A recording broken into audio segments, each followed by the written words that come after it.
really get into things, in the past week, there was a great loss in the community. Leonard Nimoy passed away. And, while I didn't watch the Star Trek all that much, especially the original, Leonard Nimoy was always one of those people that kind of transcended. Yeah, he's one that stood out for me. Oh, yeah, he was iconic and super iconic figure in geek culture, modern American geek culture. And,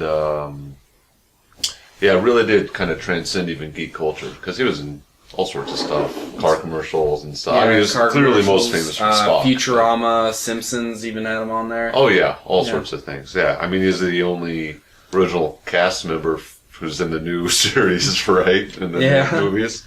Yeah. And what I always found cool about him, and what I did take away from him, is that he was playing like the nerdiest character you can get. He was a science officer, he was completely logical, but he was still the coolest guy on TV. Yeah, he was pretty badass. Mm-hmm. Yeah, by far. Yeah, kind of just was a space elf. Robotic space elf in the 60s, robotic personality, was super tough,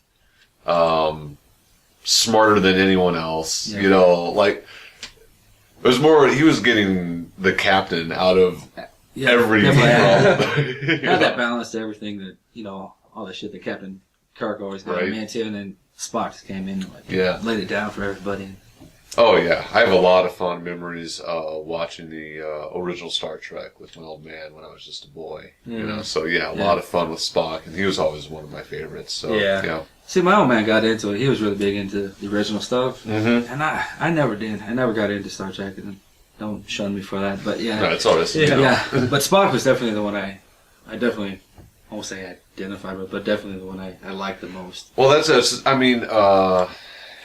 not to compare all the different types of Star Treks, but that original cast, the original crew had some really strong personalities. And for someone who was actually not playing any emotion, he had one of the most prominent roles and strongest personalities on that show. But they were great. I like Doc McCoy too. So. Yeah, I think what drew me, more towards Spock over like Captain Kirk or any of the other crew members was, I think, later years how like William Shatner was just kind of a dick.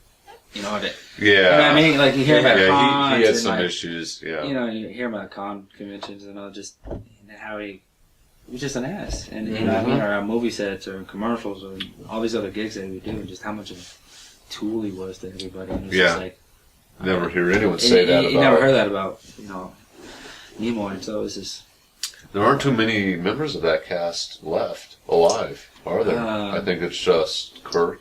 Or I should say William Shatner, O'Hara's and then, O'Hara's still alive, and then, Takai, of course, I'm not sure if the guy who played Chekhov is still alive or not.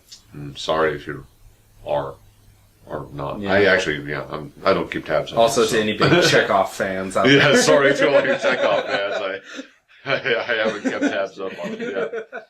Steve. But I definitely would, raise a toast to Leonard Nimoy. Yeah, of course. Yeah, fantastic. Mm-hmm.